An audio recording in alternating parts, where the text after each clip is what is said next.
Prof, mungkin pertama-tama kita ingin meminta konfirmasi dari Prof sendiri terkait dengan berita soal adanya pemisahan harta antara Pak Harvey dan Pak Bu Sandra Dewi. Terkait itu apakah pemberitaan itu benar atau seperti apa, Prof? Bisa dijelaskan? Jadi gini ya, perlu saya sampaikan bahwa benar ada perjanjian akta perjanjian kawin nomor 1176 tertanggal 12 Oktober tahun 2016 yang dibuat antara Pak HM dan Bu SD. Jadi akta tersebut dibuat sebelum keduanya melangsungkan perkawinan. Perkawinan beliau dilakukan pada tanggal 8 November tahun 2016. Jadi sebelum beliau menikah, beliau berdua sudah membuat akta perjanjian kawin istilahnya. Artinya memang benar bahwa akta perjanjian pernikahan ini bukan terjadi setelah adanya kasus ini. Bukan. Jadi kasus ini kan terjadi sebenarnya kalau dengan PT RBT itu di 2018 ya, perjanjian. Jadi nggak ada kaitan dengan perkawinan antara Bu Sandra dengan Pak Harvey, nggak ada. Dengan kasus ini nggak ada. Untuk perkembangan dari kasus Pak Harvey sendiri sejauh ini sudah sampai mana, Pak? Apa bisa dijelaskan? Masih dalam proses penyidikan. Penyidikan. Ya, kalau soal proses penyidikan tanyakan ke Kejagung aja ya. Kita nggak bisa masuk ke ranah sana. Oke, terkait dengan beberapa fasilitas mewah yang sudah disita oleh Kejagung, seperti tadi adanya 3 mobil mewah lagi yang disita sama pihak Kejagung, tanggapan Prof sendiri seperti apa? Memang benar, dari ada 7 kalau saya nggak salah, sudah ada 7 kendaraan yang disita dari Pak HM.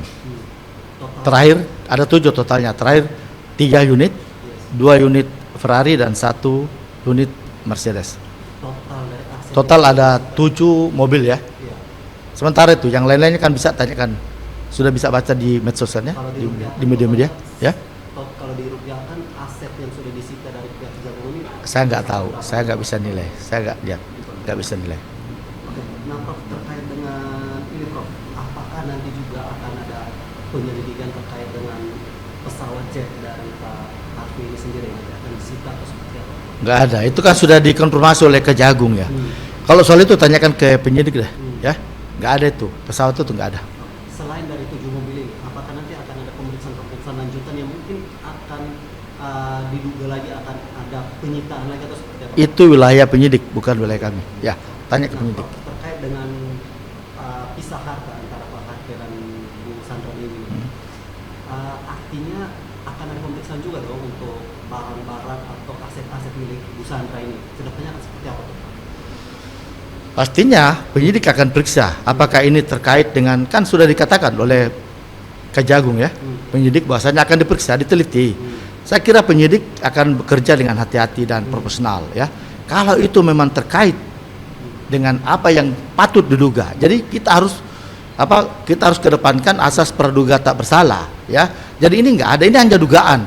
Jadi ini belum terjadi, tidak ada. Ini hanya dugaan. Jadi kalau memang ternyata ada barang-barang milik Ibu SD yang diduga itu dibelikan oleh Pak HM, mungkin ya bisa saja.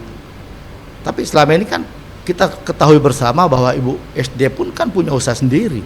Dari sebelum pernikahan beliau sudah dikenal sebagai seorang artis dan sudah mempunyai bisnis tersendiri. Makanya sebelum beliau menikah, beliau sudah pisahkan itu.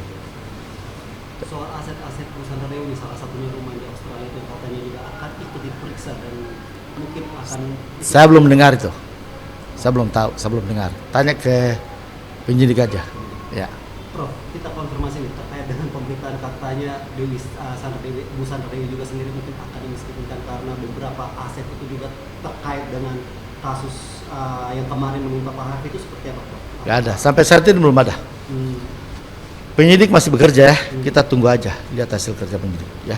Kita harus percaya ke penyidik, bahwasanya penyidik akan bekerja secara profesional. Ya. Mungkin Ya. keadaan dari Bu Sandra sendiri seperti apa nih, Prof, kalau bisa dijelaskan? Bu Sandra baik-baik aja. Kesehatannya atau Kesehatan memang agak terganggu karena beliau kan habis sakit ya. Sedikit aja habis sakit. Jadi beliau juga agak sakit. tapi kalau untuk dukungan dan dukungan Bu Sandra sendiri terhadap suaminya? Oh, sangat mendukung. Beliaulah pendukung pertama yang memberikan spirit kepada Pak HM. Mungkin, Sangat mendukung. mungkin ada pesan-pesan dari Bu Sandra ya, karena kita tahu sendiri bahwa Bu Sandra juga nggak mau untuk mengekspos diri ke media. Mungkin ada pesan-pesan khusus nggak yang diberikan kepada kuasa hukumnya Pak Harfi ini? Tidak ada, cuman kasihan kenapa ya? Karena kan ini kan kita tahu sendiri lah, medsos ini kan terlalu keji kadang-kadang ya. Jadi bahkan anaknya pun dibully. Makanya beliau sampai udahlah, daripada anak saya nggak tahu apa-apa jadi korban, udahlah saya hilang dulu dah, dari tutup IG-nya. Makanya kita harus selalu mengkedepankan itu asas praduga tak bersalah, ya. Nggak boleh kita menjustis seseorang langsung bersalah sebelum ada putusan pengadilan yang berkekuatan hukum tetap, ya kan?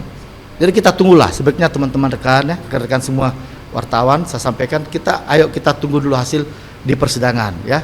Nanti kita lihatlah bagaimana di persidangan nanti. Untuk apa kita siarkan juga berita-berita yang artinya toh juga nanti tidak sesuai dengan apa yang ada di fakta persidangan nanti. Kita tunggu aja sebetulnya. Yang terakhir, Prof, pesan yang Prof sampaikan sendiri terkait dengan permasalahan ini untuk masyarakat seperti apa? Bagaimana? Mungkin pesan yang Prof sampaikan untuk permasalahan ini seperti apa kepada masyarakat luas tentunya. Ya, saya pikir ginilah kepada masyarakat, kita tetap harus menganut asas praduga tak bersalah, ya. Bagaimana hukum ini bisa berkeadilan atau bagaimana hukum ini bisa berjalan dengan baik kalau orang yang belum diputus oleh pengadilan sudah kita menjustis bahwa orang itu bersalah. Jadi sebenarnya rekan-rekan ya wartawan, hukum itu harus bagus, bisa baik kalau teman-teman wartawan bisa pun memberitakan hal yang positif. Jadi tolong diberitakan aja hal-hal yang positif. Jangan yang bisa menyinggung sampai ke perasaan seseorang gitu loh. Ya. Nanti kita tunggulah kalau seseorang itu sudah diputus, sudah berkekuatan hukum tetap, ya. Sudah tidak ada upaya hukum lain yang bisa dilakukan, silahkan. Hak asasinya pun terganggu ya sudah risiko. Tetapi kalau belum ada putusan asas praduga tak bersalah, kita harus kedepankan. Pak Harfi kan sampai saat ini juga kan merasa tidak tahu apa yang dituduhkan gitu loh. Ya. Jadi nggak usah kita saling adu antara penyidik dan lawyer, jangan, ya. Karena penyidik penegak hukum, lawyer pun penegak hukum. Lawyer dengan penyidik sama-sama harus menegakkan hukum, ya.